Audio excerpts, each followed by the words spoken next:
Blog Talk Radio. Paranormal Review Radio.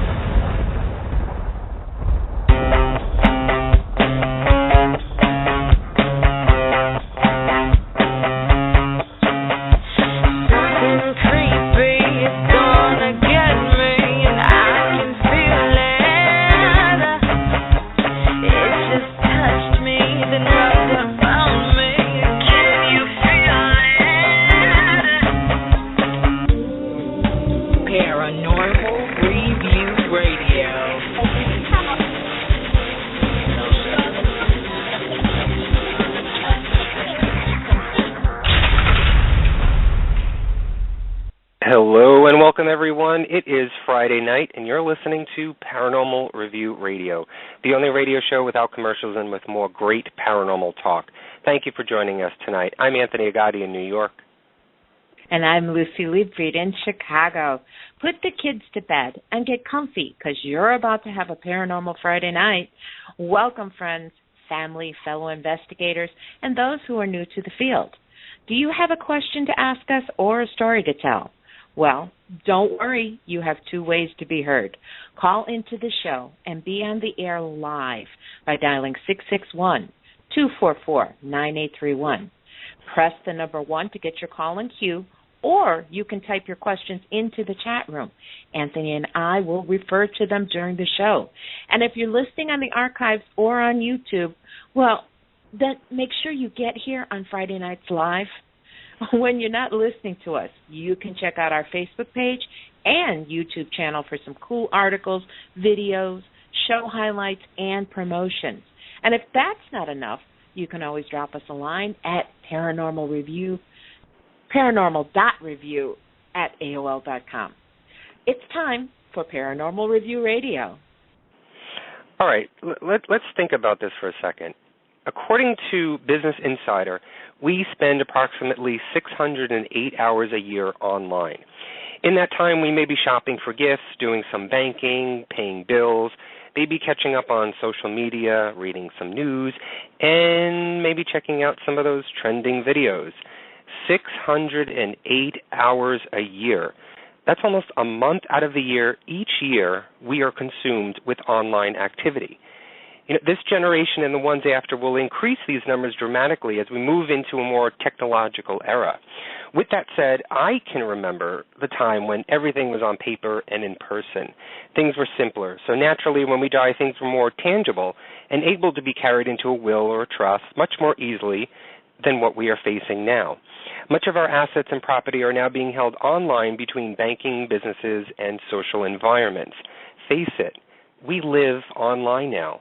So if we live online, what happens when we die online?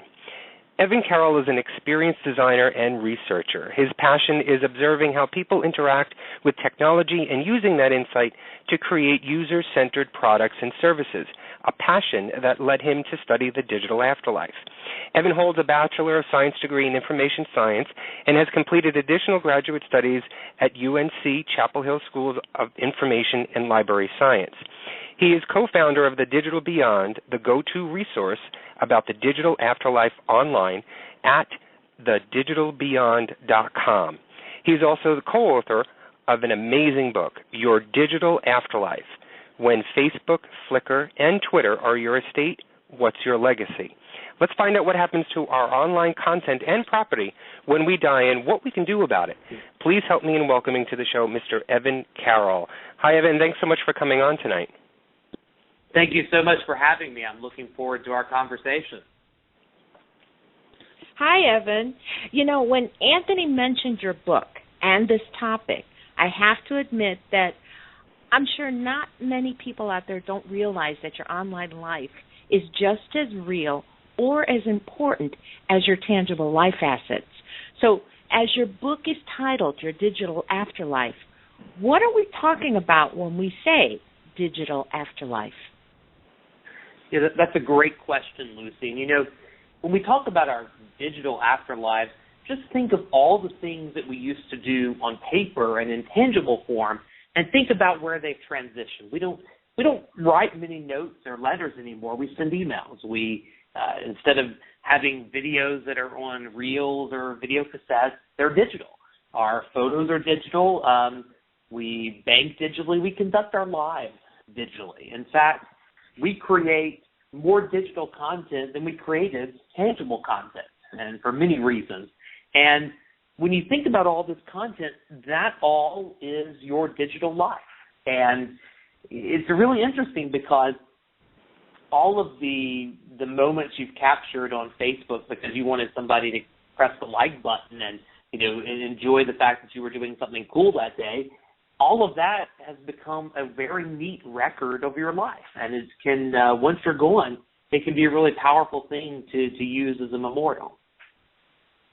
Well, what led you to write this amazing book with John Romano?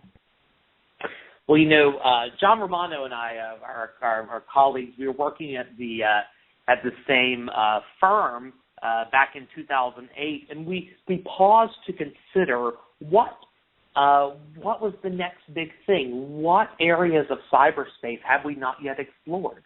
And John told me a very passionate story. He said, "Evan, my grandfather died, and my son was born a couple of years ago. It happened in the same year. And I realized that the things that I valued that belonged to my grandfather were all tangible. But all of the memories I was capturing for my son were all digital. And I realized there was this interesting divide that was happening." And I said, "John, that's fascinating because not 3 years ago, my aunt told me, said, Evan, if something ever happens to me, please be sure to take care of my computer. Make sure those things that need to be saved are saved. And those things that perhaps need to be discarded are discarded." And when John shared that story and I shared mine, we said, gosh, there has to be something more to this. There has to be resources out there talking about what happens to our digital life once we're gone. And as it happened, there wasn't. So him and I proposed a session for South by Southwest Interactive in Austin. It was accepted and immediately mentioned on NPR's All Things Considered. And we said, well, if people are interested in this, there's no resource for it.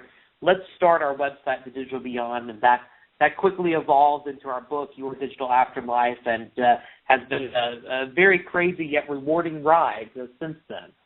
Well, you just briefly mentioned it, but I'm not sure if I'm correct, but could the things that we like on someone's Facebook wall be considered an asset? I mean, probably not, but take us through some of the things that we can consider digital assets. Sure. So let's talk about photographs for a moment. Any photograph that you take is, in effect, your creative property. It's property that you created. Anything you've written online, anything that you've captured in some way. So let's think about emails, blog posts, tweets, photographs. All of those things are things that you create, and they are, in effect, your property. And if we think about this from a legal standpoint in terms of what our assets are, these are things that if I wrote a book, which I did, but that book, even though it's printed, it's my intellectual property. It's an asset of mine. The same is true for our digital property.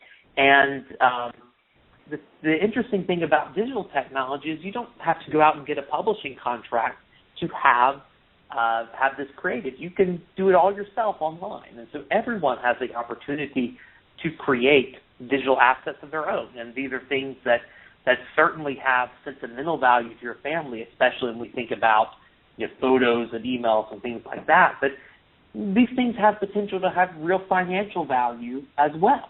And so all of these things taken together, your tweets, your emails, your photos, all of these things really are your digital assets. And they're things you should consider as a part of your estate plan. Well, Evan, you had mentioned financial part of this, and let's take the banking industry for instance. The banking industry has a standard rule when a customer dies, and the laws provide the means to help in death. But online banking companies, I guess to my knowledge, like PayPal, they don't. What can we do in the case of PayPal accounts? So the interesting thing here is that when we're talking about money, even though it might be managed digitally, we're still talking about a real tangible asset. It's not necessarily a purely digital asset. So if you're thinking about your PayPal account, it's a means to manage real money. And even though you don't have the actual dollars in your hand, it's still considered something that's tangible. And so there are challenges to dealing with this because, in effect, it's not necessarily a digital asset, but it's a real asset that you manage digitally. So right. It's important to realizing whenever your executor is handling your estate, they're going to go down to your bank, they're going to sit down, they're going to present them with all the documents, and they'll take care of things. In the digital world, that's a little more complicated because there's no PayPal office for me to walk into and sit down with and figure these things out. So your specific question about PayPal accounts is it does require your executor to contact PayPal, and they have a process that you can work through to gain access to the account. But to be honest with you, it makes a lot of sense for you to help your executor out. And it seems kind of strange for us to think about because, you'll be dead and gone. You won't be there to press the button, to enter in the password. So it's helpful to give your executor, give them an index of, here's all the accounts I have, and here's how here's how I go about accessing them, and here's what I'd like you to do with them. And that can be a very, very simple conversation you have with your executor, or it can be an exhaustive digital estate plan. And the idea there is that by doing a little work and preparation ahead of time, you will be able to make your family members' lives a whole lot easier when it comes time to settle your final affairs. Do you necessarily have to provide the executor of your estate passwords and such? Because now you're talking digital, not so much walking into a bank or walking into an institution. Now you're talking about accessing something online digitally. Do you have to provide passwords and then keep those updated constantly with your executer?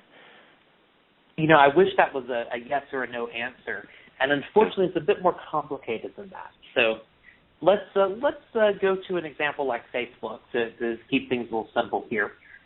If I wanted my executor to access my Facebook account for some reason, chances are good that I need to give them the password to do that. Right. Because you, as a person, you've entered into a contract with Facebook. As you were signing up for your Facebook account, down somewhere near the bottom of the page, there was a checkbox you had to check before you created your account. And when you checked that box, you were entering into a contract with Facebook. And, that contract basically says you adhere to their rules. And one of those rules is you shouldn't share your password with anyone else. However, the rules also state that they have policies around memorialization of your account, and basically you have to do things their way. However, there is this notion that when you pass away and you have a legal executor, they are not acting on their own behalf. It's as if they have, put on your hat and they are acting as you. So many legal scholars believe that when duly authorized by your will, an executor can act on your behalf and can, deal with these accounts in the way that you instruct. So even though Facebook does have policies, if there's some reason you want someone to take action on your Facebook account, and this can apply to any other account as well, you should provide them with the means to do so. You should provide them with your instructions. You should provide them with a username and a password. However, it's important to note that it's hard, at least in the current state of affairs, for us to guarantee that certain wishes will be carried out. And that's because we're so early with respect to these policies and with respect to the law that it's difficult to predict the exact situation that will be in place and the exact motivations that your heirs will have in the event of your death.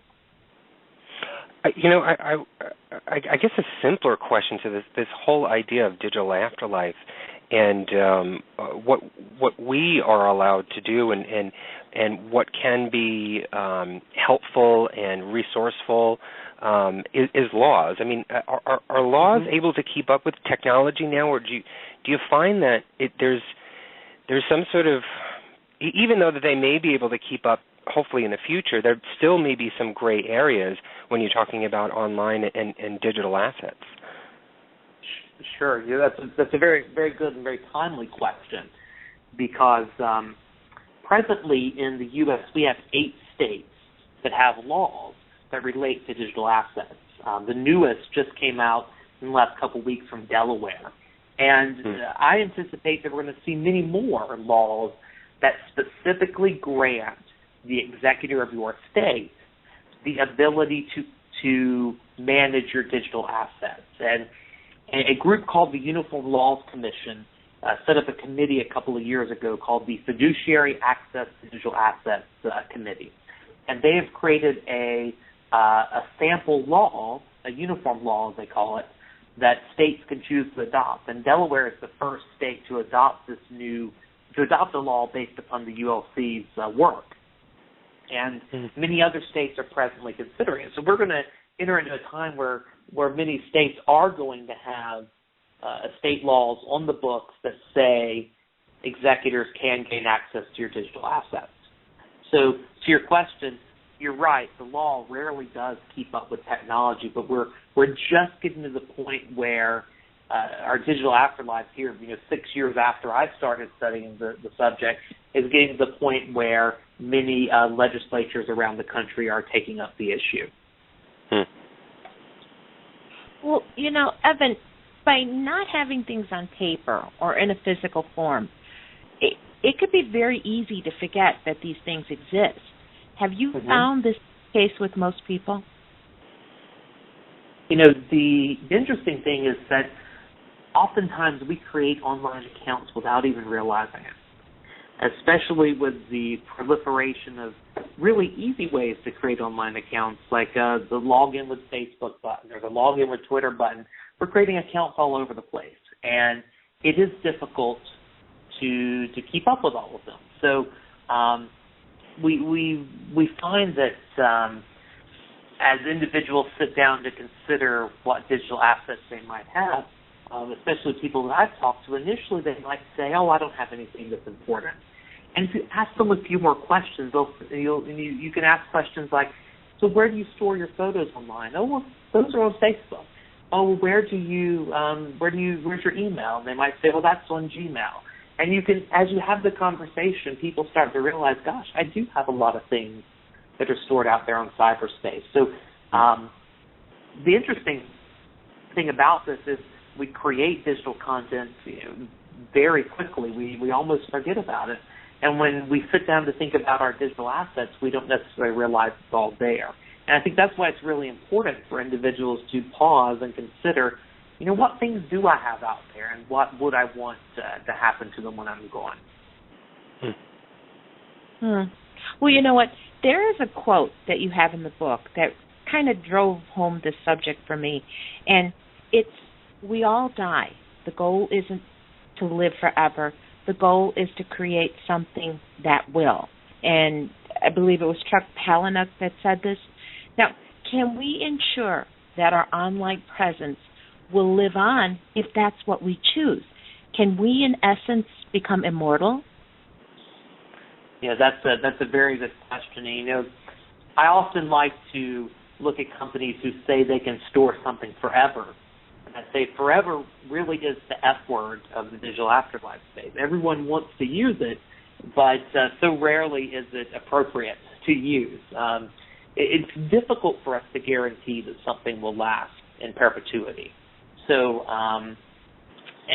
someone might say to me, "Gosh, Evan, well, I can get online storage. I can put my files there, and make sure that account is funded, and they'll remain." And that is very true. But there's much more than storage for us to consider. So, let's say 100 years from now, are we going to be still storing our photos as JPEGs, or are we going to still use MOV files or Windows Media files to store our videos?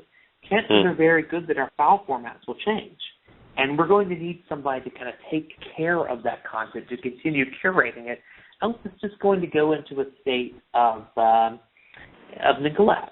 So it is possible, to your question, for us to start to become immortal, but what it requires is that we either set up the technology to continue to care for our digital lives, or we have someone else who's willing to pick up our digital lives and say, you know what, I'm going to take care of this content because it matters to me, it matters to my family. Now, while we're talking about things about immortality, there are several endeavors out there to be able to take all of your digital creations, everything you've written and spoken and posted online, take those and feed them into artificial intelligence engines and create virtual selves that can continue to live on, can continue to speak to your family once you're gone. And while all of that technology is in its early days, it is certainly promising that there could be a virtual immortality of sorts that's accessible to everyday people. Okay. Well, let's get into the social media side of this, and you briefly mentioned value.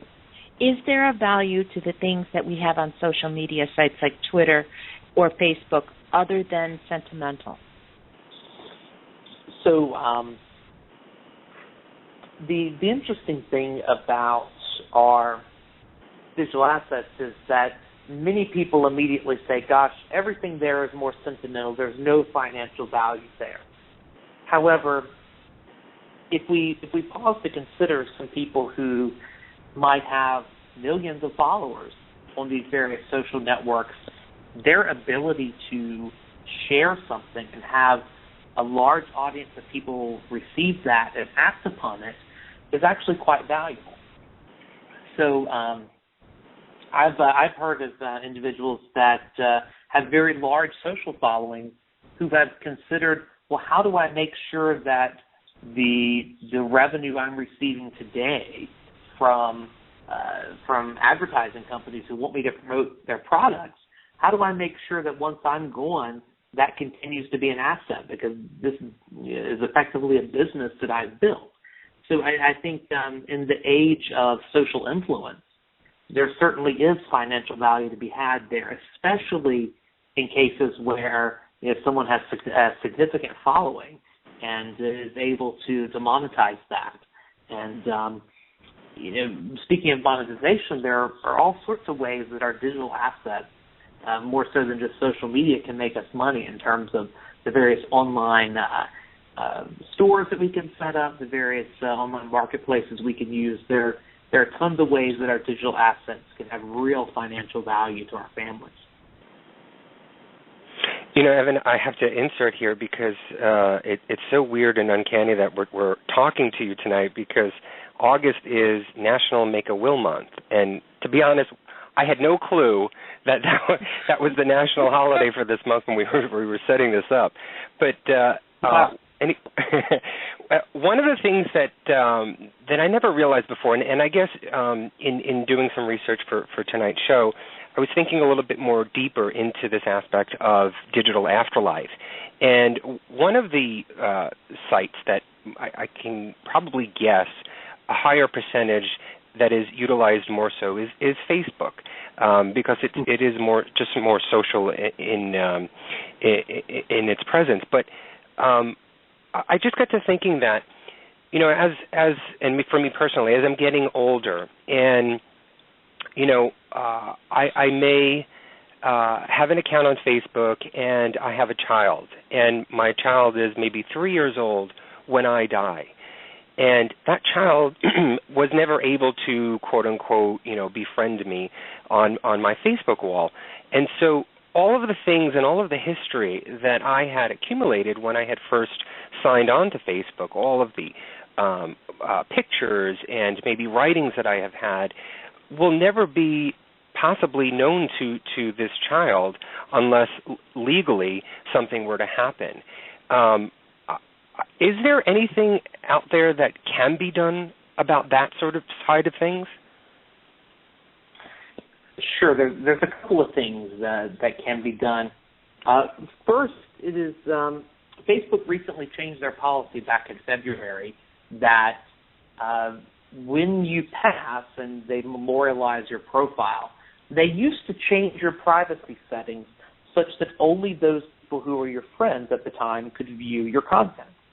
Right. However, they changed their policy in February such that the privacy settings that you had in place at the time of your death will continue to be there. So it's very possible that anything that you had posted publicly would continue to be there for them. Now, I also realize that your grandson, you would want him to know more than what you had posted publicly. And so my recommendation to people is that as a part of the instructions they leave to their executor, they ask their executor to go to their Facebook account and download the contents of their account, create an archive of their account. It's a function that Facebook has available. It does require you to re-enter your password and go into the space where you can do it. But what it allows you to do is download all of the photos you've posted, the text posts you've made, everything you've posted, download it, and it gives you a local, accessible HTML format that you can view the content in. And, this is not a foolproof solution by any means, but it is a way to make sure that content is preserved. Ideally, I would love to see a way for us to build almost a Wikipedia of humanity, so that every person could have an entry in this open and collaborative space, and they could link to their profiles and post the content they want there, such that it would be around for their children. But as it stands right now, there's not a really good way for us to make sure they can access it. So we kind of have to work around the problem. Right. I had also learned that there's an app for Facebook, and I think it's called ifidie.net. And what I learned is that it actually allows you to record a video of your last words and allows you to choose your trustees specifically for Facebook, who will be allowed to report your death and I assume sort of take some sort of executor role. Will we start to see more and more social data online sites create this sort of app or programs for users? I guess as technology sort of starts to advance more and more, do you think it'll start to click with these online sites that they should mandate this or should start to do this? I absolutely think it will start to click. So in just the past few years, we've seen Facebook, Twitter, and Google address the issue, and Yahoo recently in Japan has addressed the issue. So we're seeing the big players actually building functionality into their solutions that helps their users deal with death. And so I think that's a good leading indicator when you see the big guys coming in and taking actions in that regard. So I definitely do think we're going to see more of those. Now, you mentioned If I Die, there are various services that startups, in fact, that have been created ostensibly for the purpose of helping people with this issue. And in as much as I love the entrepreneurial spirit, it's important to realize that a lot of these companies are, in fact, startups, and the guarantee that they're going to be around when you need them to be around is probably a bit weak. And so I'm not saying that it's impossible, but I'm saying that I personally see a greater opportunity for the providers like Facebook and Google to integrate these solutions into their software, as opposed to relying upon third parties to take advantage of it. I think the former is a much more reliable path going forward. Well, your book refers to the digital things we create as artifacts.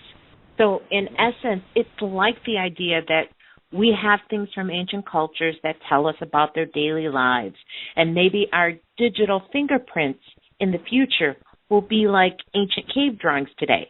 So will our digital presence define us to people in the future? Gosh, Lucy, that's That's a very deep question for a Friday night, but it's very true. It's very true that is the case. So let's examine for a moment how we look back at ancient cultures. We look and we look to the ephemeral, the plates they used, the tools they had, how they built their buildings. We look to the things that they created, and we infer learnings from them. And so if you pause to consider that in day-to-day life, the things we create now are primarily digital. And so there's a page in my book where you'll see about half the page is taken up with a very, very nicely done latte from my favorite coffee shop. I took a photo of it and I put it in the book. And if you go read the reviews on Amazon, somebody will say, gosh, this book is full of filler. There's even a photo of the author's latte in the book. And the reason I put that in there, they missed the joke, by the way. The reason I put that in there was as evidence that we as individuals today tend to take our new ability to create as much digital content as we want to memorialize those things that would be considered ephemeral. And so if I had to pull out my film camera, set up the perfect shot, make sure the lighting was right before I took that photo of the latte, and then I had to go to the corner drugstore, develop that film, and actually publish that photo somewhere, you know what? The photo of the latte I had on some random day in 2010 probably wouldn't make the cut for things that was worth all of that effort. Now that I have the ability to capture it with my phone and share it to the world immediately and, have 30 people say, gosh, that's a good-looking coffee, I'm going to hit the like button. Now that I have that ability, I'm going to create more things. And because we as humans love that immediate feedback we get, of course we're going to create as much content as we can because we want people to think that we're living the most awesome life ever and they should like all of our posts. And I'm being a little dramatic about this, but it's true. And so because this motivation we have, we're creating that much more content. And so in effect, in the past, we might have looked to, the various tools and, like I said, various artifacts that people had in tangible form. Well, folks, when they look back on us, society, they're going to look at our digital things because those things are going to be very prevalent. There's lots of them, and there's many places where they're going to be stored. It was quite the interesting topic in the media a few years ago when the Library of Congress announced that they were going to keep an archive of every public tweet that was made. And a lot of people said, gosh, how is this relevant? How are our Twitter messages, worthy of inclusion in the Library of Congress? And that's largely because Twitter can be a great way to measure the very authentic American sentiment, or really sentiment around the world.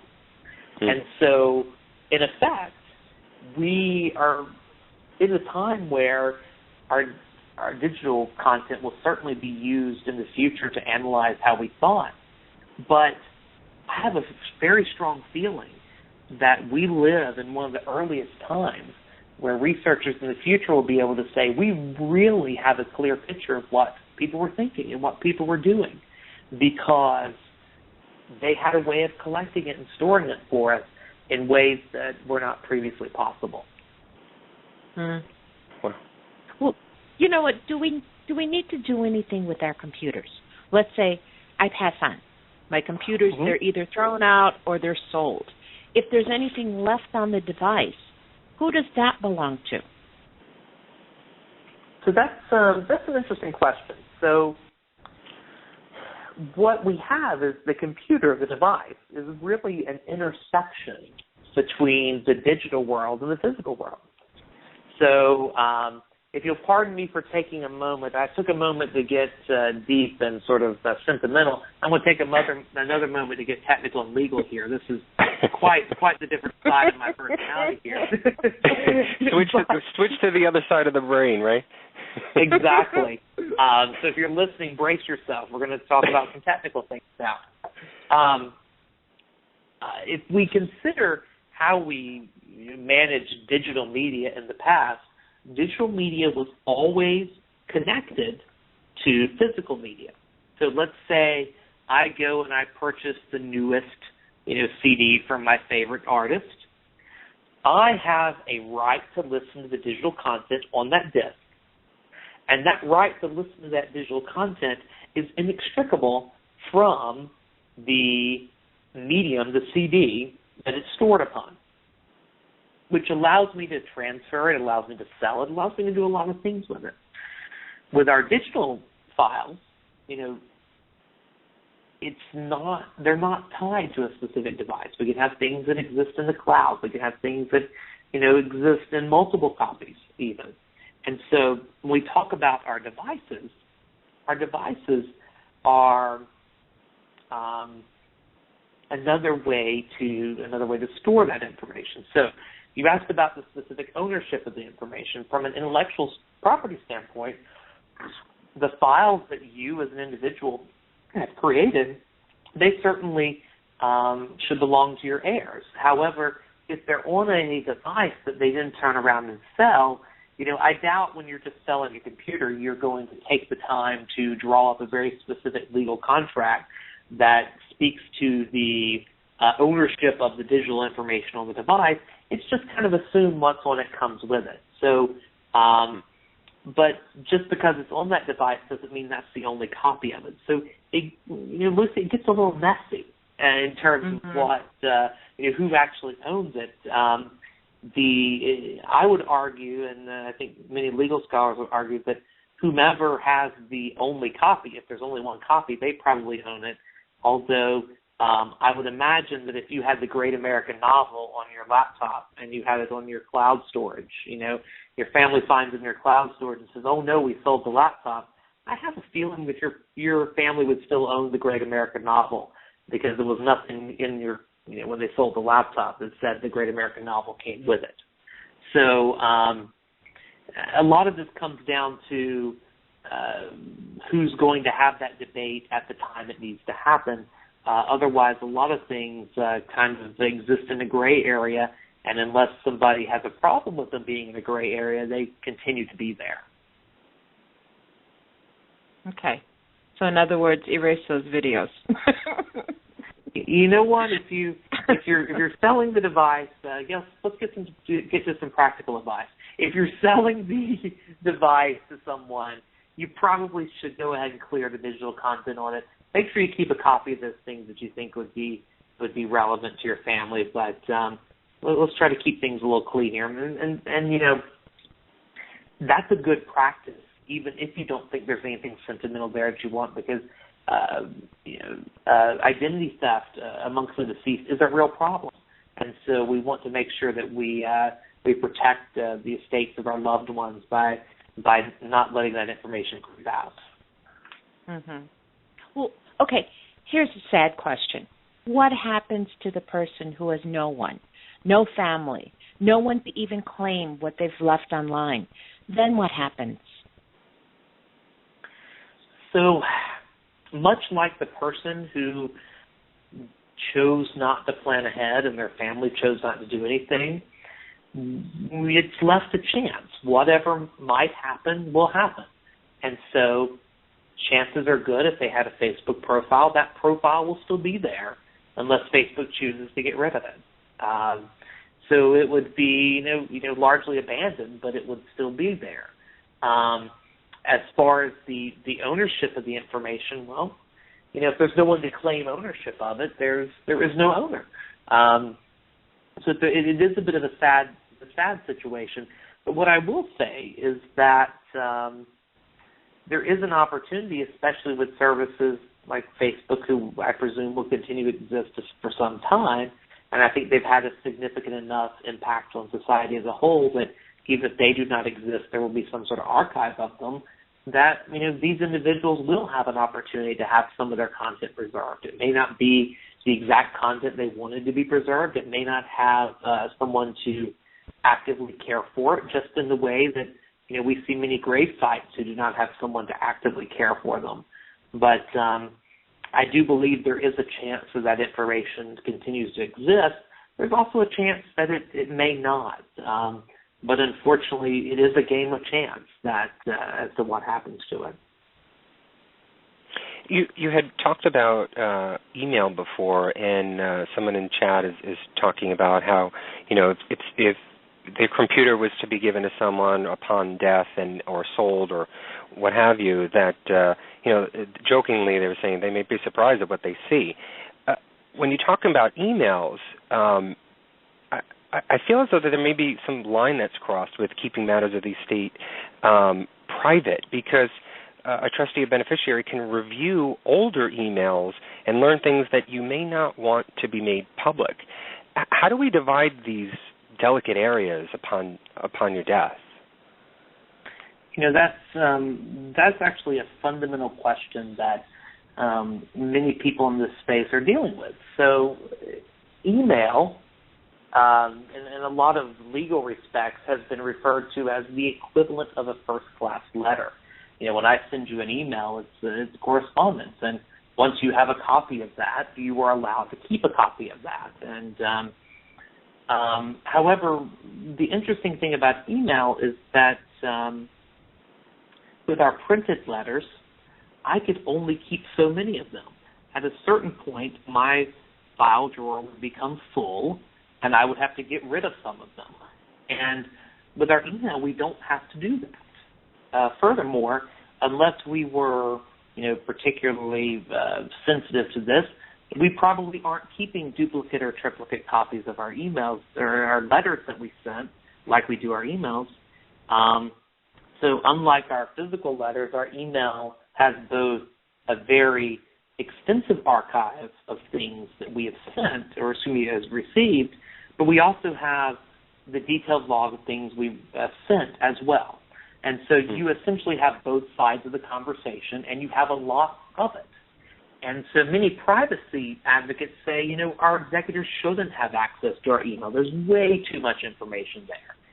However, if you think about how things have traditionally worked from an estate planning standpoint, your executor had to have access to your postal mail, because that is how they understood and learned about the various various accounts, not necessarily online accounts, the various accounts, the various assets of the estate that they were legally obligated to handle.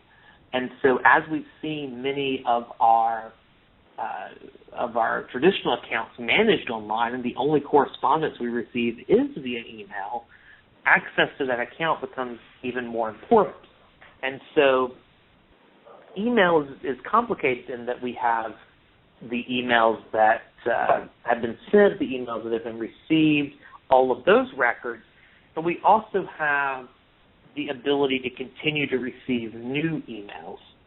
And if any of you have ever forgotten a password and needed to use the password reset link for any online service, chances are they sent you an email to help you reset that password.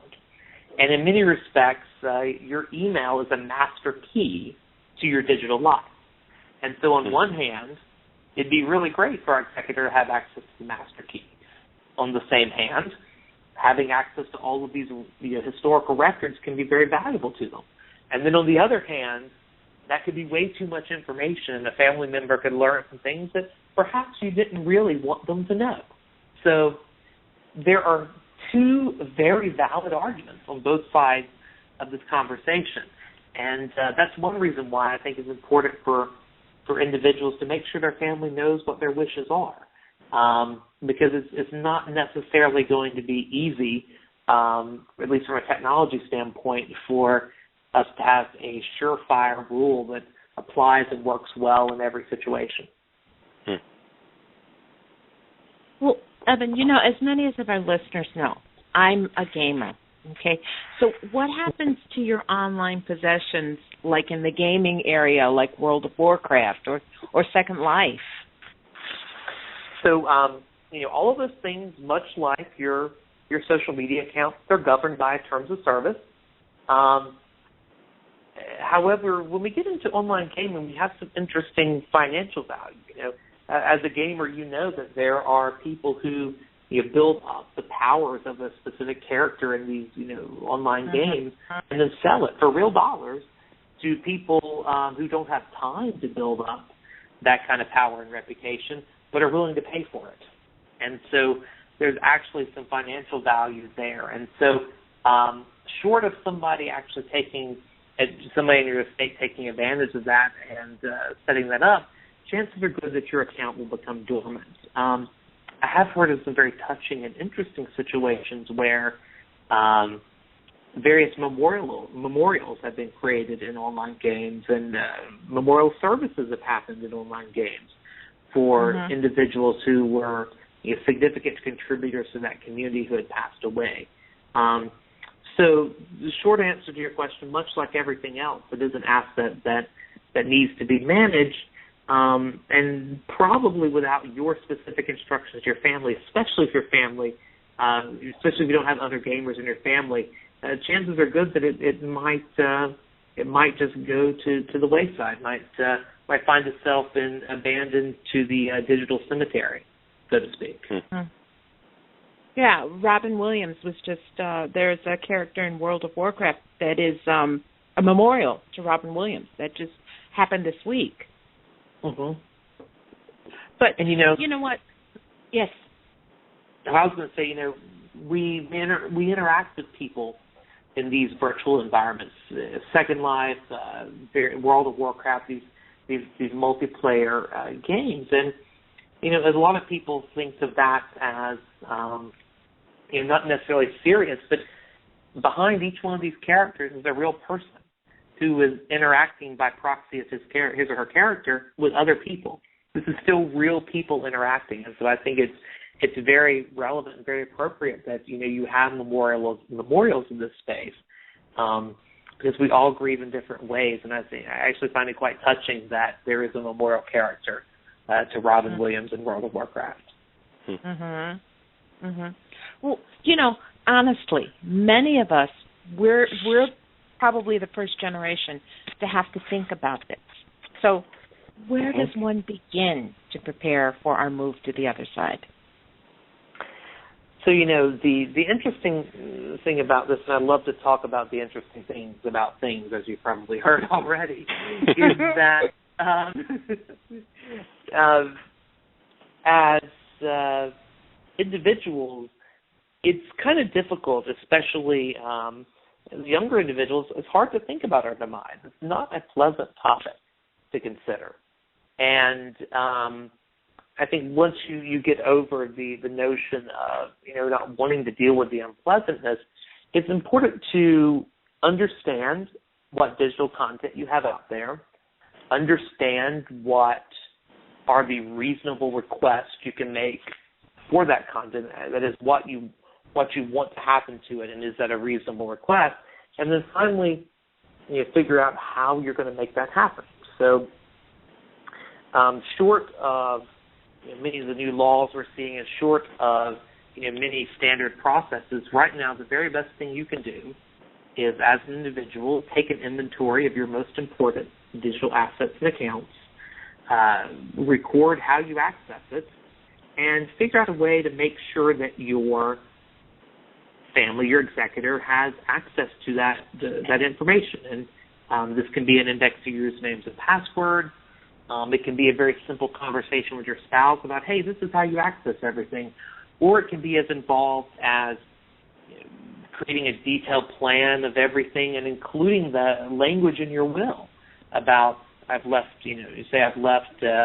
instructions regarding my digital assets, and I request that my executor follow them, and here's where they can find that information. So there are numerous ways to solve this problem, all the way from, like I said, the conversation with your spouse, all the way to really integrating this into your estate planning.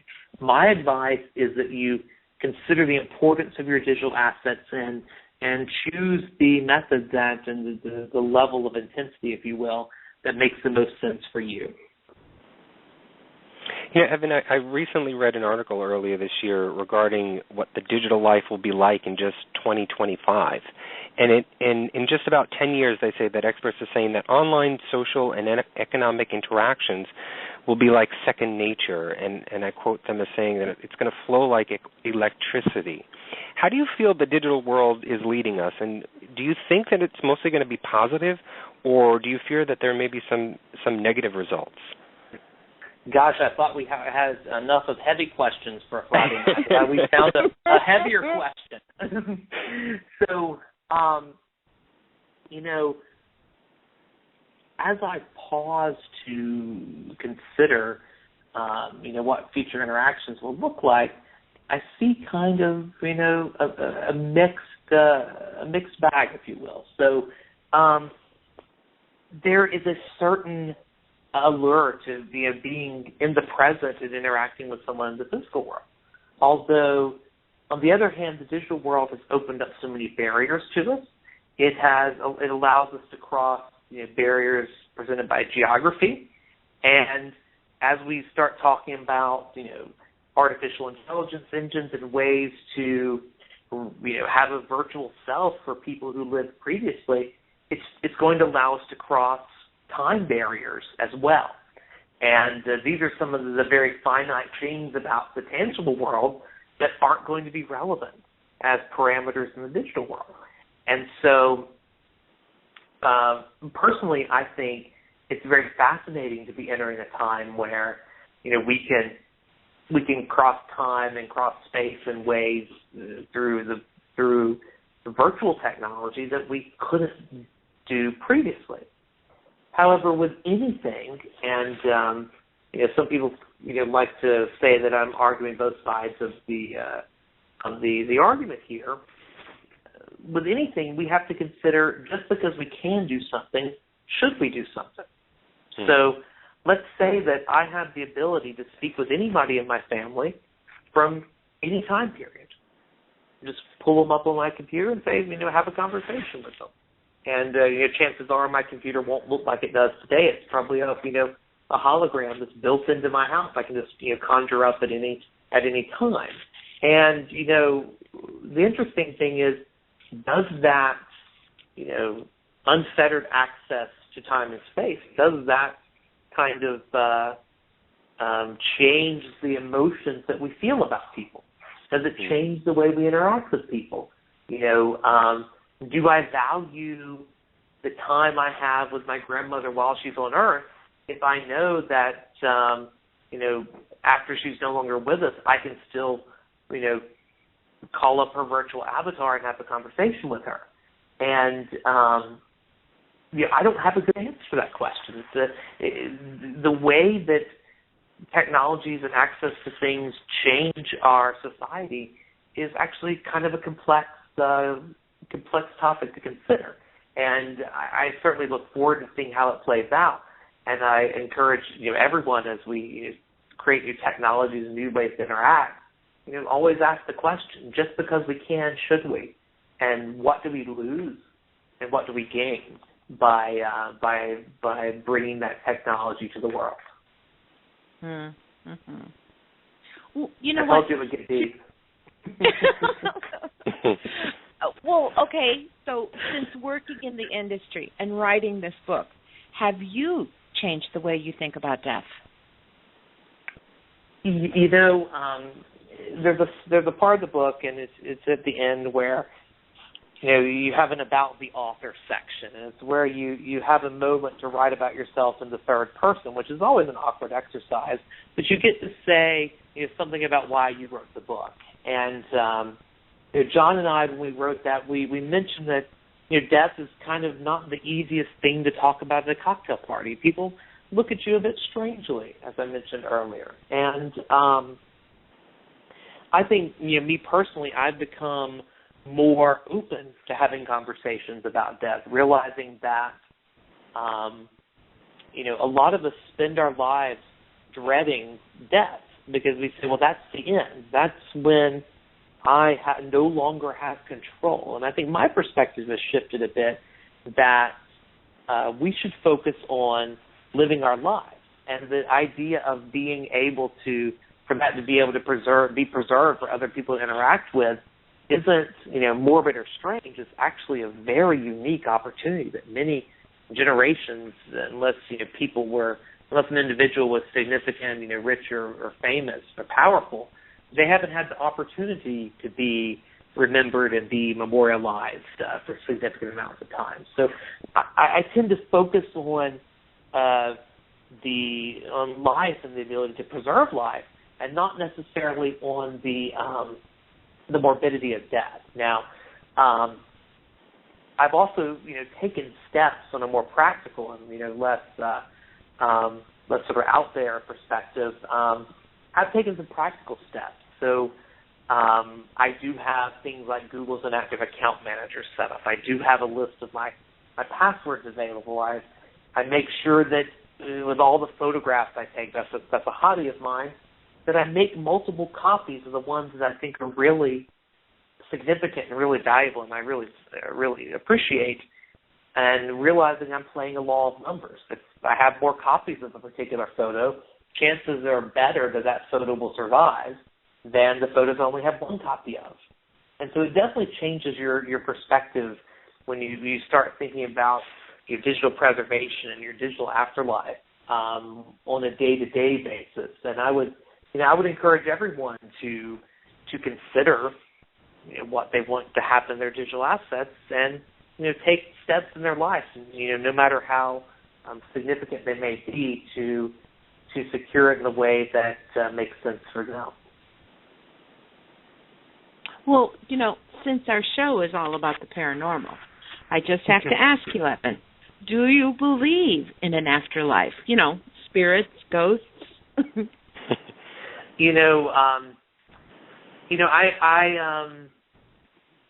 I haven't had a significant experience with the afterlife myself. So a lot of times it's easiest to believe those things that you've had an experience with.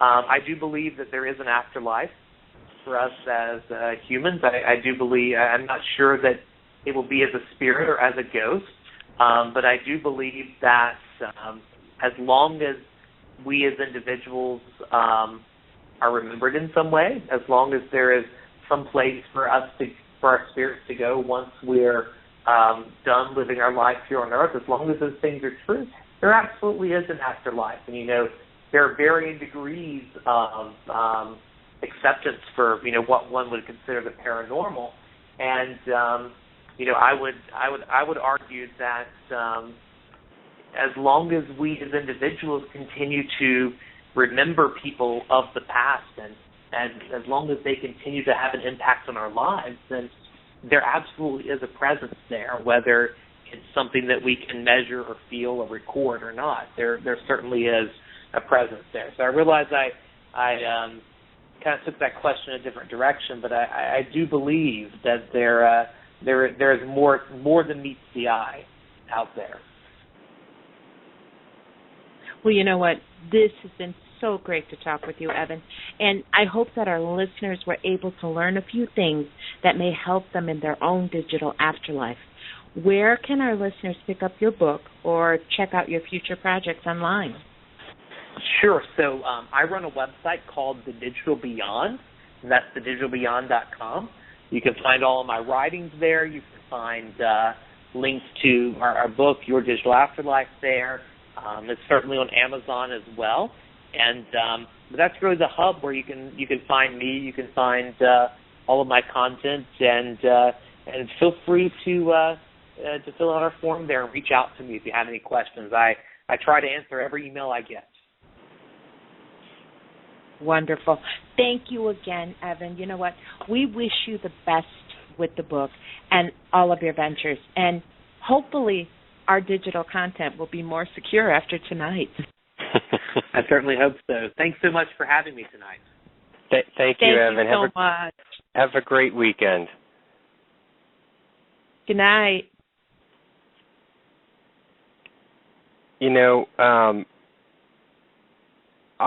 to be honest with you, I did not know about this whole August a National Make a Will month. I seriously was just looking online last night, and for some reason, as I was doing some of the research for our guest tonight, I got onto LegalZoom.com, that whole website about making your will online, and they announced it. And then I said, no, wait a minute, this is probably just some sort of promotion that LegalZoom is doing. And I went online and I Googled it, and sure enough, it's National Make a Will Month. How freaky is that? How many times has this happened? We do a show, and it pertains to something that's happening in the world that we don't have any idea about. I know. I did want to touch on what was most difficult not difficult, but what was a little hard for Evan to sort of elaborate more on is the idea of whether or not the digital world is leading us in a positive way or some sort of negative aspect to it in the future. I personally don't think it is, and everybody has this connotation that the digital world is going to make us cold and without emotion and just frigid people. And, we notice it just in our everyday lives right now. I make jokes about how people are basically walking around. I mean, I work in New York City. I work in Times Square. And people are constantly walking around in the middle of the street, crossing streets with their head down, looking at their iPhone. And either they are texting, or they are just watching, or they could be reading something. But I remember a time when, people walked by and said hi, or, well, probably not in New York, but, they would at least greet or at least acknowledge or at least look up and see the views and see the city or see the trees, see the kids walking. And people tend to feel as though that is creating that frigidness, that cold, that unemotional person, and they're equating it to the digital aspect. And I mean, I get it, and I kind of agree with it, but I put the sole responsibility on the person, on us, on society, and how we treat it and how we use technology. I've got my smartphone, I've got a ton of laptops, but I make an effort. It's no secret, I smoke. And so obviously at work I cannot smoke in the building, and so I'll go downstairs outside and smoke, a few times during the day.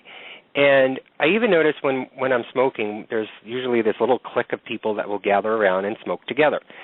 And 9 times out of 10 that I go do this, they are all on their smartphones. Nobody is talking. Nobody's nothing. And I'm sure you do this, Lucy. That's why you're probably laughing right now. But I make a concerted effort not to pull that iPhone out of my pocket to uselessly go through emails or whatever. I mean, I use that break time as a break time. I use it resourcefully to regroup and refresh and, as us smokers say, get a breath of fresh air. That's what I do. But a lot of people I see don't do that, and so I think it's more so the person who is utilizing the technology that is creating that atmosphere of being emotionless. And I don't put the sole responsibility into technology as creating that atmosphere. I don't know if you disagree or agree. No, I agree. Technology is just a tool. It's a method to communicate a little bit faster, like Evan was talking about. I mean, we used to write letters. We don't write letters anymore. We send emails. And it's just simply a tool. But yet, like you said, every morning on the train, you see everybody, and I just looked at it this week. Everybody's got their head in their phone, regardless if it's 7 o'clock in the morning or 5 o'clock at night. That's where everybody, and the train can be absolutely crowded, and everybody's got their head inside that phone. I see it all over the place, and you're right. It is becoming rare that people, and I'm in Chicago, so, big city too, people, it's rare that people even smile or look up or say hello. And I notice it when we go to like smaller places, smaller towns and that, people still acknowledge you. People still say hello. People still smile or but I don't know. The responsibility does fall with the person who has that laptop or has that iPhone or has that smartphone. You got to look up once in a while. You got to see what's around you. The whole world does not exist inside this little device, but yet some people act like they do. I didn't mean to go off on a tangent and go off on iPhone users, but and I'm not. And to be honest, I can debate both sides of this. The other side of the coin is these people who have their heads in the phone are communicating. They are communicating. It may not just be with the person next to them, but they're communicating with, their husband, their wife, their friend. Maybe it is another fellow coworker. Who knows? That's maybe 20 feet away. Mm-hmm. But they're still communicating. And I applaud technology. I think it has been able to open up the world to the world. We've been able to access things that we would not even dream was possible 30, 40, 50 years ago. So I applaud technology and I embrace it. I'm not condemning it in any way. I think it's just there needs to be a balance between the two. I think there needs to be that dance between having the technology and utilizing it for specific needs and for social needs and for personal needs, but also, too, taking the time to just put it down and interact in the world that you're in at that moment. I think we tend to, and I think that's probably where a lot of the stress comes into play, a lot of frustration, possibly depression, because if you're in that world of technology and you're in that phone or you're in that laptop, you're not experiencing the world, and you're subconsciously, your mind is still telling you you're not there, you're here, and you tend to feel alone. You feel that loneliness, and subconsciously within the mind and in the brain, I believe, this is not fact, but I believe that it is creating that depression, that loneliness, and creating all of the stress that you may be putting on yourself, and the stress of the drama and everything else that goes online. But I think it's just the person that is initiating the use and the utilization of technology should just take a break for a while. And I didn't mean to go off on a tangent about that because that's way off of the topic for tonight. But I didn't want it to feel as though my opinion was negative or positive about the advancement of technology. There's pros and cons, and I think that's what Evan had mentioned also, too. There are pros and cons to all of technology, but I think it's mostly within the user's responsibility, and it's not those wires and that motherboard. It is the living flesh that is holding that piece, that is making the decisions for themselves and for the world, and that's where I think things need to start at, and not whether or not technology is creating that negative or positive feedback. Well, the one thing I do have to say about the negativity, it seems because people are able to put things out on social media, or they're able to put something out without really being face-to-face, gives them a bit of courage. Things that they normally wouldn't say or, spout, they do, because there is kind of like, even though you're connecting, there is a disconnect because you're not face-to-face with another person. So that's probably one of the main negative that I see. But, all in all, thinking about this subject, I mean, it is pretty, we're paranormal investigators. We're always looking for, the connection to the other side and what is on the other side. But it really made me think about, okay, what about what you're leaving on this side? What about all the things that you post and all the pictures? And that, in essence, is your life. It's it's a snapshot into where you're at and what you do and what you see, and maybe something made you smile or something. All of those things still are you. And even though you've moved on to the next level, those things still exist in the digital world. They're still there. So I know the subject's not exactly paranormal, but I think it's really something that we really do. I mean, it really did interest me when we said we were going to do this show, because I don't think a lot of us think about it. I know I never have.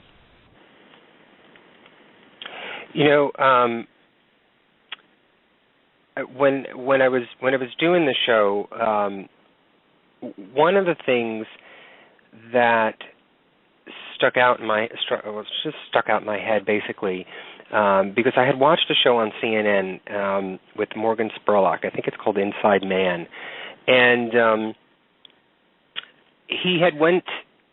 I guess he went on in an investigative nature to try and find out why advertising companies or promotional companies know so much about you, and specifically, he had found out that advertising companies know everything about you just by you surfing the web, just by you shopping online.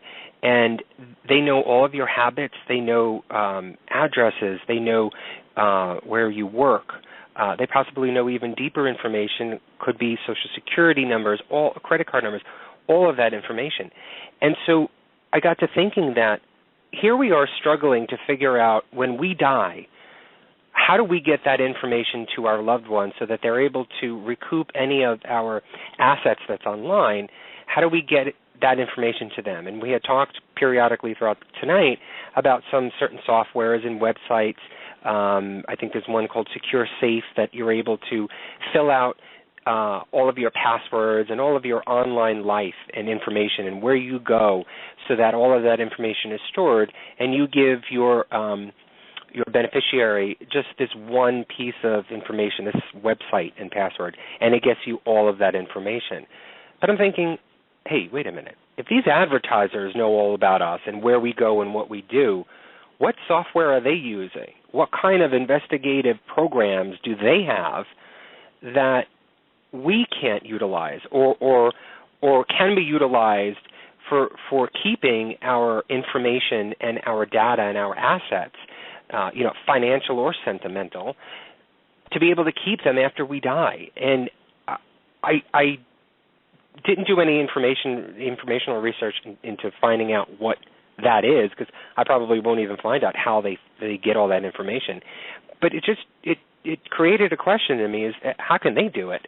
And here we are struggling to figure out what happens to our stuff when we die. When meanwhile, these people know everything all about us, even down to whether or not I ate a bagel this morning. That's how much information these advertisers know.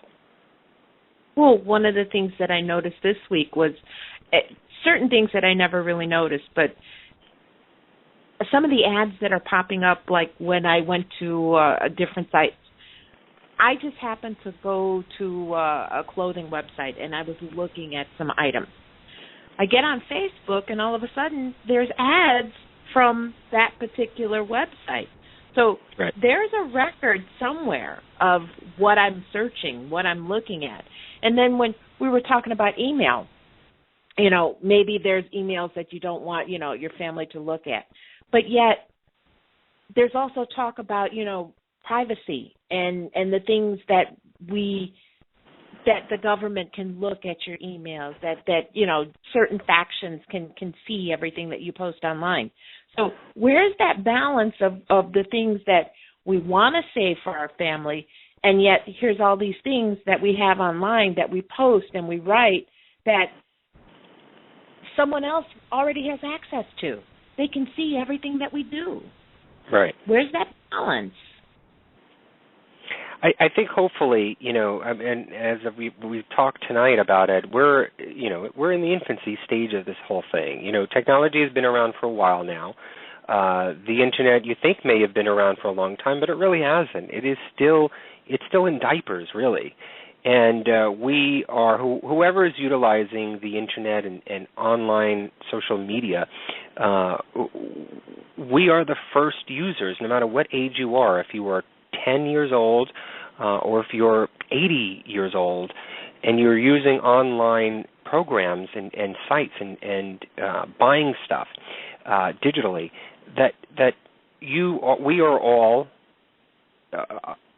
youngins to this whole technology world, and we're still learning and figuring out what needs to be done. And as technology always advances, Windows always comes out with something new, and iPhone, there's a new phone every 2 months, and all this other stuff that just constantly gets updated, and new versions of this and new versions of that. Technology is going to advance so much, so fast.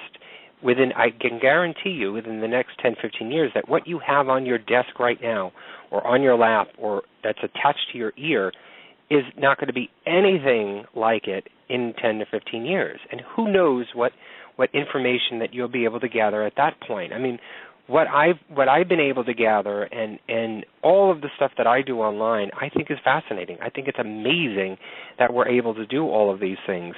But you never know what is going to be 10, 15, 20 years out from now. When I was doing research, there was a website, and I can't remember the name of it right now, but it actually enabled you to create a digital form of yourself. What you would do is you would say, I don't know how many words or how many syllables, and your voice was recorded into this program software, this site, even down to it recording not only just your words, but also how you said it. And if you had if there was some sort of phonetically way that you said, let's take, for instance, Lucy. The way that she says origins is quite different than what I would say it or how maybe you would say it. So this recording software, this site, would record it that way and wouldn't correct you and would pronounce it that way. I'm sorry, I'm getting ahead of myself, but would record it and take an image of you and almost like a puppet create this software of you so that future generations from now, your great-great-great-great-grandchildren would be able to go online and talk to Lucy Liedfried, from 150 years ago, and, talk to my great-great-great-great-great-great-grandma online and have a conversation with her. That site is no longer in existence. It was up for a few years, and it is no longer in existence. Now, I don't know if I don't know monetarily if there was anything wrong with this thing, and if they went bankrupt, or if there was not enough users to it, and that's why it fell.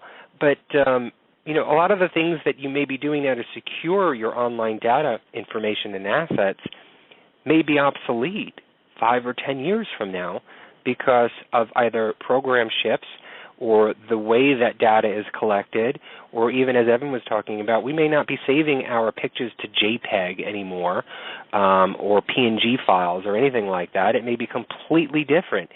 And so you really have to, I guess it's sort of trial and error, and constantly keep up with this updating and these new versions, and not solely rely on one specific thing that you're going to do today is going to be the same thing, hopefully, when you die 50 years from now, that it's still going to be intact. Or even when you die and it still is intact, will it still be there 50 or 100 years from now?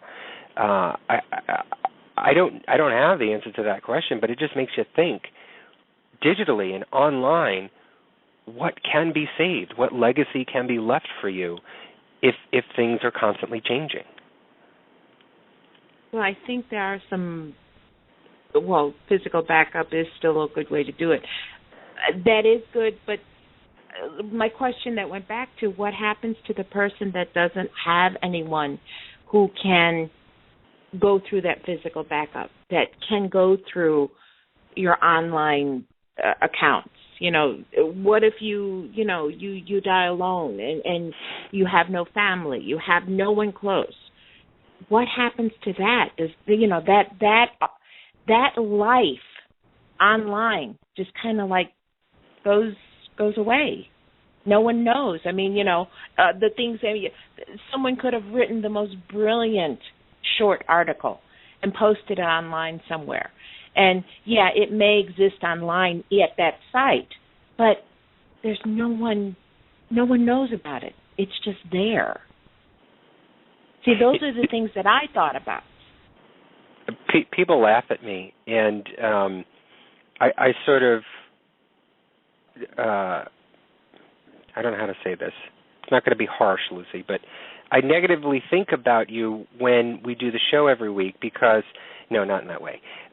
What I mean is you tend to keep all of the information and research that we do for each show online. You never print out anything. Maybe once in a while you print out stuff for the show.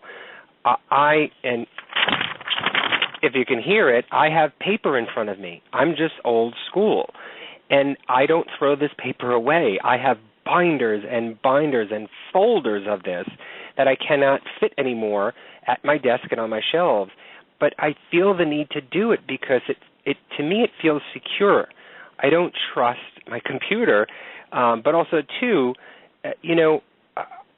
all of this information that we've put together and the research and the hard work and dedication, I don't feel it when it's online. I don't feel it when I open up a folder on my computer or on my laptop. It doesn't feel like an accomplishment. But when I look at the paperwork and I go through the files and folders that I have, I'm overwhelmed at the information that we've been able to gather over the years. To me, that's amazing because it's all right there in front of me. I'm able to physically see it. I'm going to continue to do this no matter if they come out with the best way to put reports and writings and blogs online. I'm still going to do paper. I don't care what anybody says. I'm still going to do paper. That's the way I'm going to be until the day I die. I'm sorry.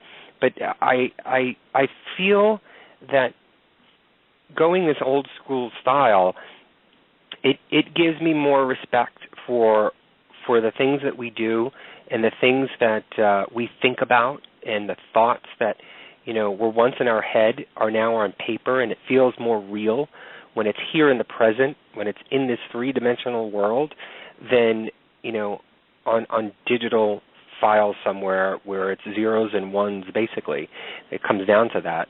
I don't know. I just feel. I just feel more respect for it if it's physical than digital. Well, no, I understand that. To me, everything that we do, I do have a copy, but it's not on paper. I have every single show. But to me, it's actually going back and listening to that show.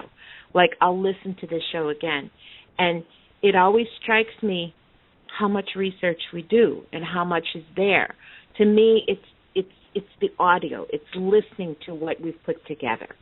I mean, I have all the notes. I have all that.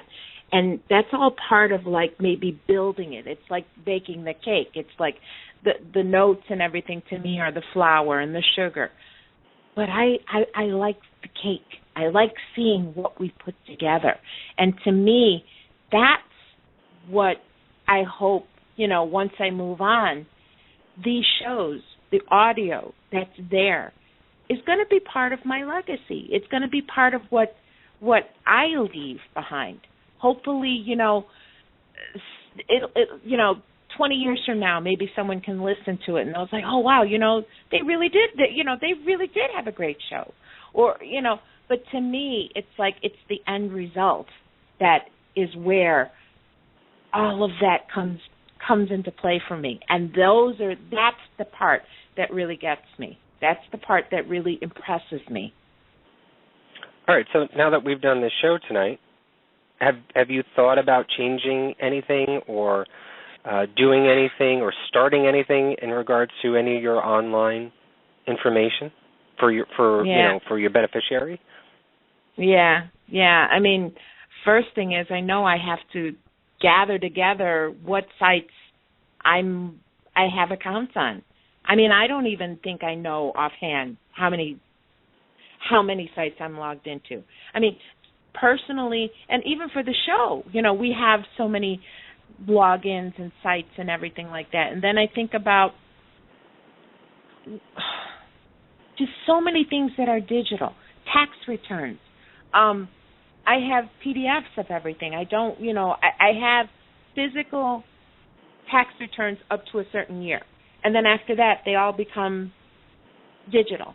They're PDFs. But, not only the bigger things, I think people need to start to realize and think about the smaller things that you may not realize. Like, for instance, I'm sure, many people may have bought things on Amazon.com or, I don't know, pick one of your favorite places that you've shopped online for shoes or for supplies or groceries even, anything that you've done. You've had to open up an account. You've had to supply your information to that. Now, periodically, these websites will pass on coupons, or maybe perhaps you may have paid too much or there was a credit back for something that you may have returned and they've credited that account online.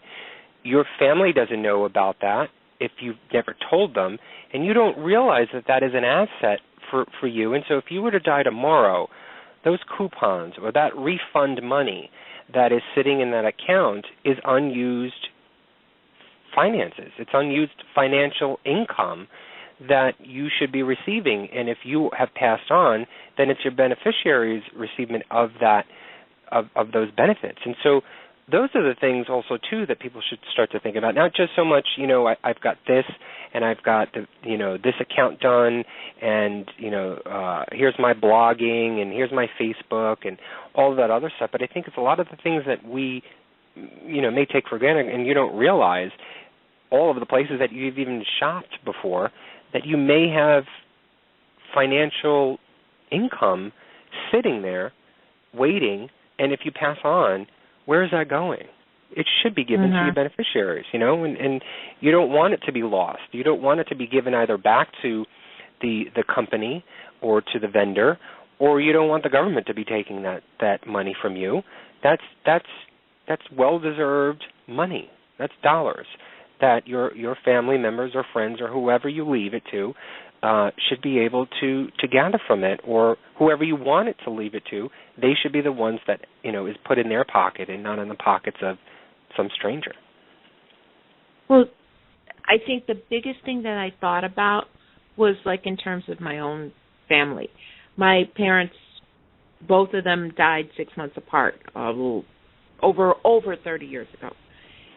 I had very, very little that belonged to them. I have very little in terms of photos or anything.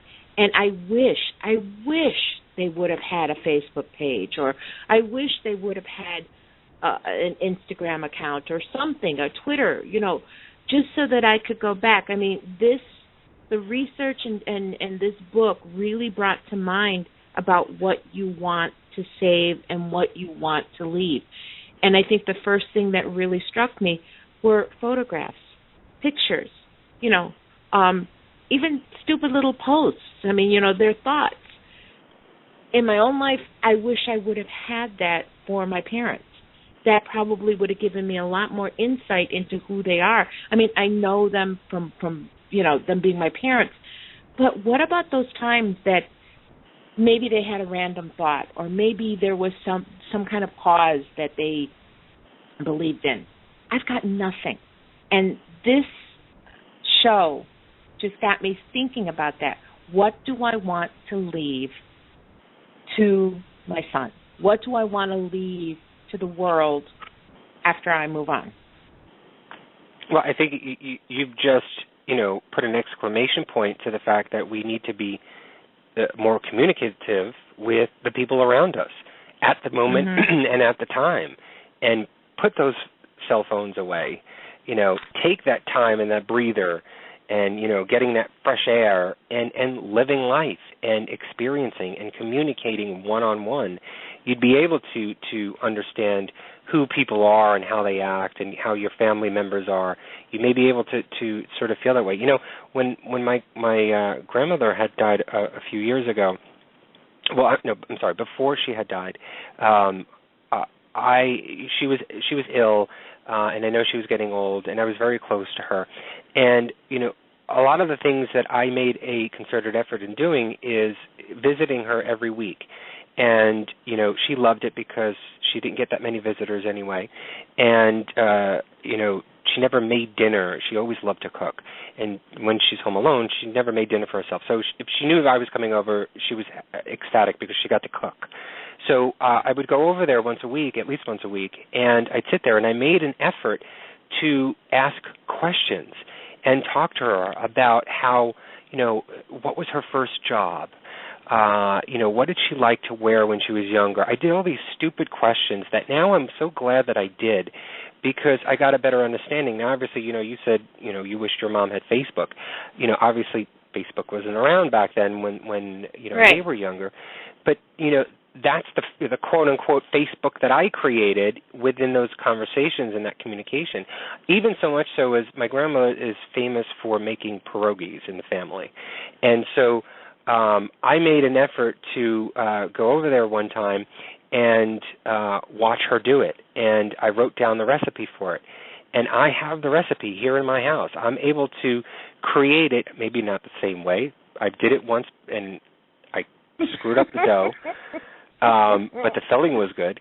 But I'm able to create that legacy and keep her quote unquote immortalized in a way because I contain that information. I have it in me, and so I've created that Facebook account in my head.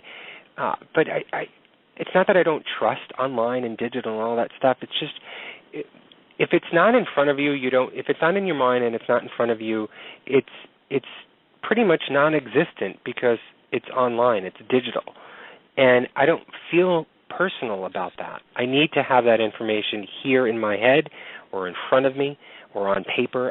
It just needs to be that way for me. And so whatever I do online, I have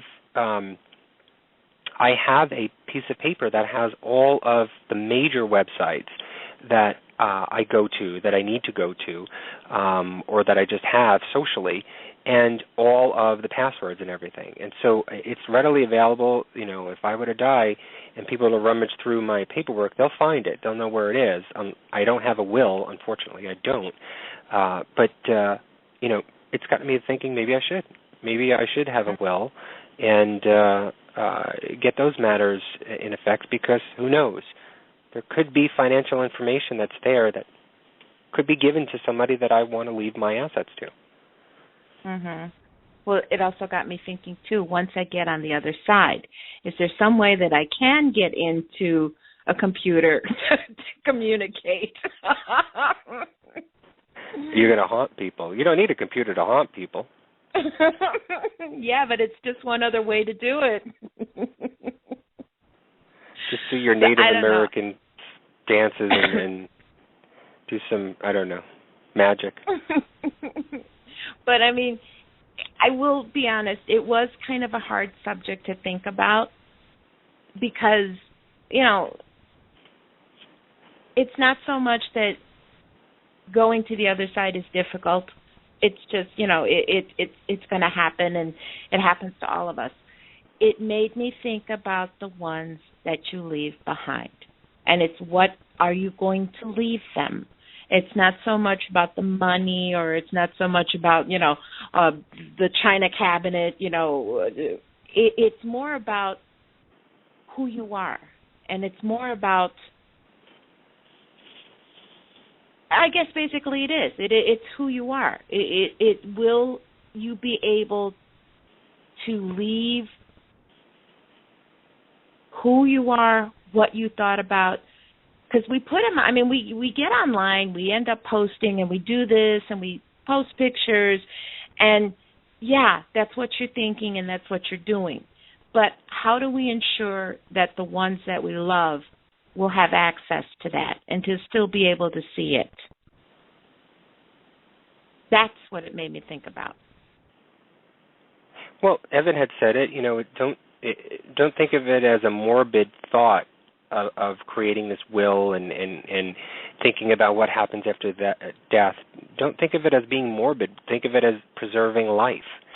That's what you're doing. You're preserving your life, your history, like you just said, who you are, your legacy. It's what do you want to do to make sure that other people know about who you are and what you've done.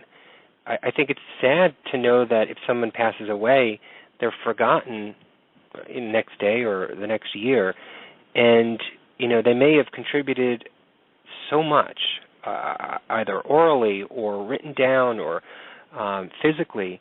They may have contributed so much, but who's going to know that? Who's going to remember that? If it's never been communicated or if it's never been passed on to anybody, it's going to be lost. And so therefore you need to create a will. You need to create some fiduciary action and form so that people will receive whatever you want to be left behind and made known or made public. You need to start to do that, or pass on the things that you want to pass on, sentimental or financial. So this show has sort of gotten me to think that it's time, and I'm only 40. I don't think I'm on my deathbed, but you never know what's going to happen tomorrow. And I think the 20-year-olds out there and 18-year-olds who think the same thing, but have more of a confidence that nothing's going to happen, they're going to live forever. I think everybody should. I think everybody should start to think, especially because 18, 17, 16-year-olds are literally living online right now. Mm-hmm. That and they're passing on information and insightful imagery and words and blogs that they have that you need to think about, where's that going to go if you were to pass on tomorrow? I don't care, you're 20 years old. Where is that going to go? Well, I do like what he said about making a copy of things because, going back to the paper stuff. I do have my mother's birth certificate. I have my grandmother's birth certificate. The enrollment papers that we have for the Eastern Band of Cherokee Indians. I have all of that. I gave that to my son. He put it in a safe. He lost the keys to the safe. So now we have the paperwork. I know it's there, but it's locked up inside a safe where the key is missing. But at least the institution that you have it locked in, I'm sure, right? Or is it home locked in a safe?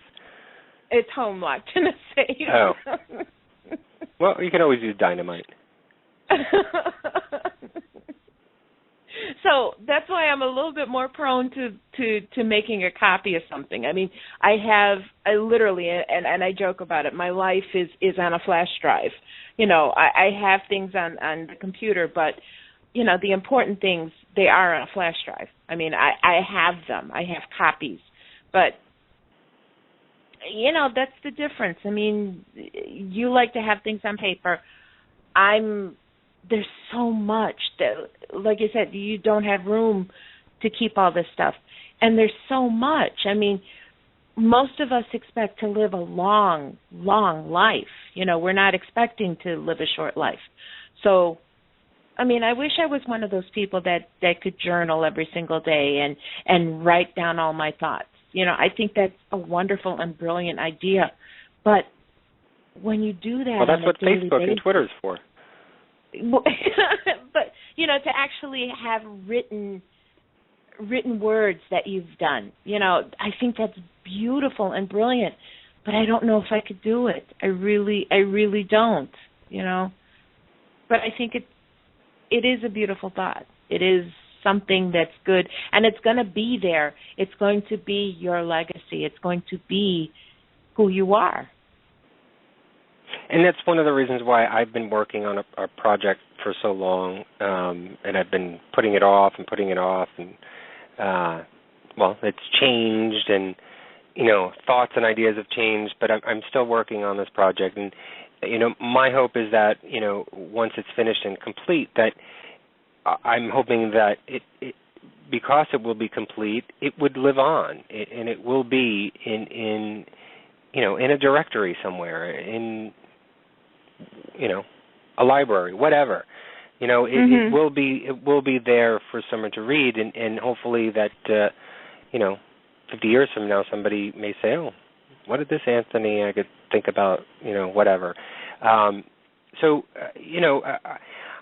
just think everybody should start to think about it and not think so morbidly about it. This is sort of a different twist on the shows that we normally do. Yeah, it's Paranormal Review. And I thought about it when I was thinking about having Evan on the show, and I said, what the heck does this have to do with paranormal?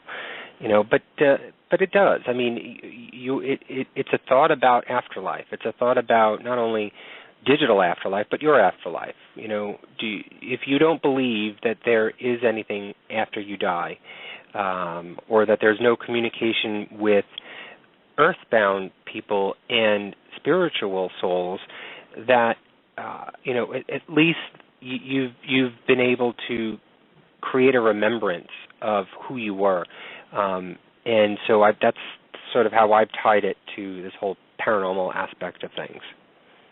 So for me, the paranormal connection was everything that goes on in your mind, everything that goes on in your head, all of these thoughts. There's so much. I mean, the capacity of the things that we can think about and dream about and imagine. This, to me, is this beautiful mystery. So this really touches on taking what's inside your head and letting someone else get a vision of it. And it doesn't have to wait until after you've moved on to the other side. It can happen now. Every one of us, we all have thoughts, we all have ideas, we all have maybe something that we feel about. But it's in your head, and you're not sharing it with anybody. This is some way of getting all of these things that are inside and just getting them out there, putting them out in the world. Does that make sense? No, it does. I was just thinking that, some people have, me, I always think of both sides of the issue.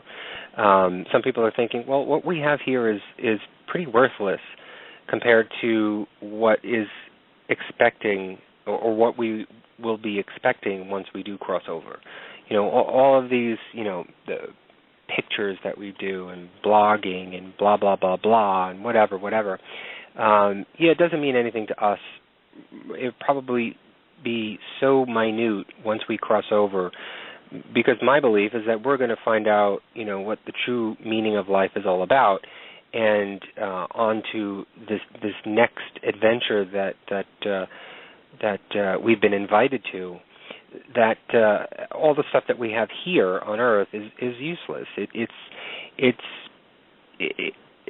not that it's garbage. I don't want to say the word garbage, but it's not worth as much as it is afterlife as it is in life. But but it's what you were just saying. It's not so much you yourself and your thoughts about it. It's more so about the people that you're leaving behind and what they think about. And Evan, when you had asked Evan the question about what his thoughts are on the afterlife, does he believe in ghosts and spirits? He had said that, and if I remember correctly, and I just lost my train of thought now. You see? I was trying to think of it as I was talking to you, and now I just lost my train of thought. But anyway, I don't want to ramble on anymore. I just think it's something that everyone, inevitably, this will happen to you. And if there's anything that you want to have left behind to someone, make an effort. And not so much, it's just as important to find out and itemize and file the stuff that you have out there, whether it's physical or digital. I think the other important question is who is the beneficiary of your information? Who is the executor of your estate?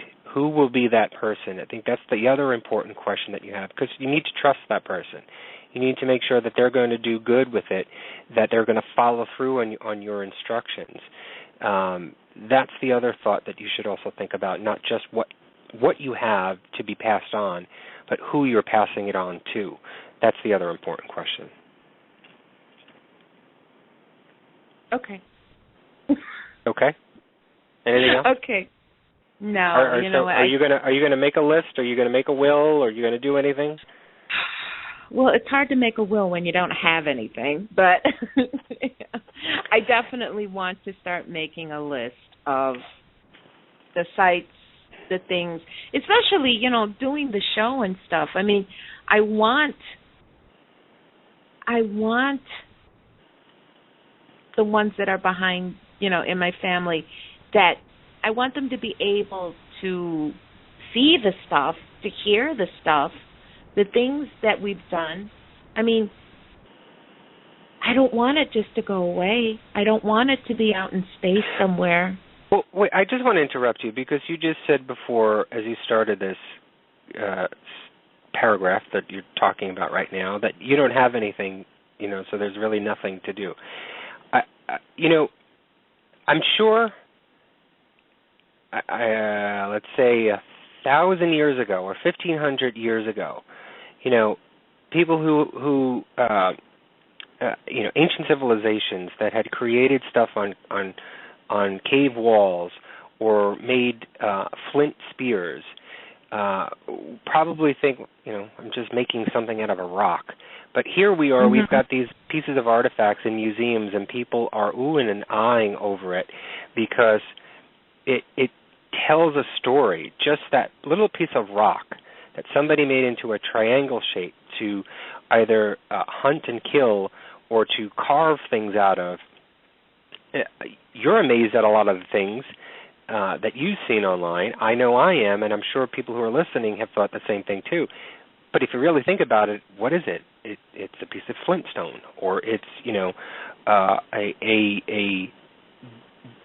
dyed piece of wheat that is used as paint on walls, and that's amazing. So don't think that you have nothing of worth or nothing of value, because that's your evaluation of it. People 50 years, 100 years from now who may see something that you have right now that you've passed on to your son, and your son has passed on to his children, and so on and so forth, could be the most amazing piece of thing that they have ever seen. And they have it firsthand because it came from a member of their ancestors. So don't think that what you think you don't have is not worth anything, or that you think you have that's not worth anything. You don't know what it is to someone else and what it means to someone else, here now or later down the line. So I have to inventory all the shoes and purses?